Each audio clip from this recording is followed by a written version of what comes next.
Commissioner, thank you for being here and for all of your very informative answers. I just have one issue that I want to broach right now, and that is the Title I funding from the federal government and the recent letters that came out from the federal government threatening to withhold this funding from schools who don't meet the 95% criteria regarding testing. I've received quite a few phone calls, superintendents, teachers, but mostly parents. First, let me say I think it's absolutely unconscionable that any government agency would threaten to withhold tax dollars from schools, from parents, as a form of punishment for parents doing what they think is best for their children. So they're actually putting parents in a position where they say, if we're doing what we think is best for our children, we could be hurting our children. I think that's absolutely terrible. But the calls that I'm getting, and I'd like to get your opinion on this, the phone calls I'm getting is from parents who are saying, why are we doing these tests this year? And I lay this out because the tests that are currently going to be administered are still the Pearson tests, but they're going to be tweaked, I believe, right? They are questions that would have been developed with the prior firm. They are being reviewed by teachers in New York State for the form of the question, and the passages are being reviewed, and the questions and the tests are all being shortened so that there are fewer questions in English and language arts and mathematics, grades 3 through 8. Okay. So it's not the same length, it's not the same type, it may be the same similar questions coming from a pool of questions, but it is not the same test, and it's all being reviewed by New York State teachers. Okay. Well, the point I'm getting at is the tests currently will not be used for teacher evaluations, which I agree with. They won't be used for the promotion of students as far as their grades and their scores. So the parents are saying, why are our kids being used as guinea pigs right now with the threat of us losing funding if they don't take these tests? Because we're going to move on from Pearson to Questar, I believe, is going to be the new vendor. We've already moved to Questar. Okay. Now, are they a private company?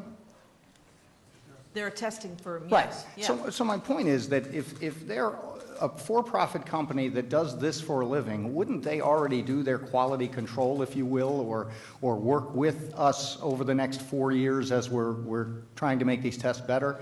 Wouldn't they do that without using these kids as unpaid guinea pigs? And that's what the parents are asking. That's what they're feeling like right now. Why are my kids sitting through this year and doing this when it has no effect on the teachers, no effect on the students' grades, and yet, again, we're going to be punished if we do what we think is best in pulling these kids out of these tests and opting out.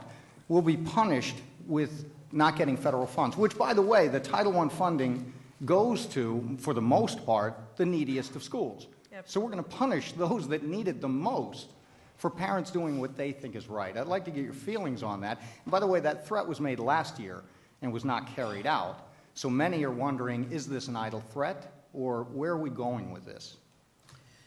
So let me put it in perspective. Okay. We have been having tests in New York State that would give us information about where a student is in general knowledge for years. Sure. Across the country we've had tests. And we in New York have a long history of Regents exams developed by teachers. So there is an assessment that is required by the federal government. That is the 3 through 8 assessment. I think it's important for you to realize that the assessments are used. Okay. And we have to make sure that they're used appropriately. And we, in regards to having the pressure taken off of the assessments as tools in the evaluation of teachers, we've taken that pressure off. But let me give you an example. I'm a principal at an elementary school, and I have 5 fifth grades. And I give the assessment in mathematics. And I realize when those assessments come back, we have a problem in mathematics across the board. One teacher, however, seems to be doing a really good job in getting their kids through that assessment, and the kids, as they take the assessments, are showing that they are able to do mathematics better than the other 4 fifth grade school classrooms. So I'm a principal, and I look at that data, and I say, okay, let's find out what that teacher is doing, because she obviously, or he obviously has a system down, he's working with these kids, and pretty much the classes are even across the board, so I'm doing something right in this one classroom. How can I take that information, that data that would only come if I had had an assessment, how can I take that data and use it to improve the other classrooms and what the other teachers are doing by having them work together, by having the teacher that had the scores with the students that were doing well share what they're doing, share their lessons. It could be like that with one class. It could be that specific parts of the mathematic curriculum are done better with certain teachers, and all of that can be analyzed off the assessments that you're given. So assessments themselves are tools to improve. And if we think of that, then it isn't that we are forcing a student to be a guinea pig. We're getting information about how well things are going. And to be perfectly honest, we certainly could get information about a student that might need some particular help. And that principal and teacher have that data, and they know when that kid goes to the next grade level, they got to make sure that they get some support for that student. In fact, the teachers would be able to use the assessment information to develop that kind of curriculum that needs to be done. If I'm a principal in a school, I look across the board and say, okay, how did all my students do in English, language arts, and mathematics? I make decisions about the staff development that I provide in the summer, after school, and opportunities that I put teachers together in teams. I make those decisions based on the data I have off that assessment. Okay. So assessment data across the board can be very relevant.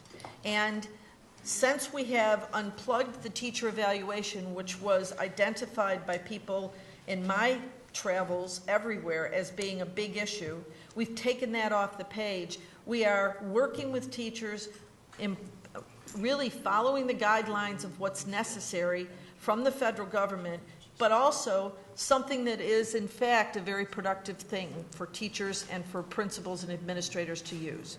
So I would suggest that as you're talking to people who say that their child is a guinea pig, that's not the case. We do get information about children and what we need to do to support teachers to get better every day from the assessment.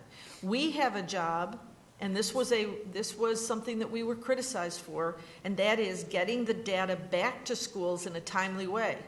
Well, if people are going to use the data, they want it in a timely way, and we know that.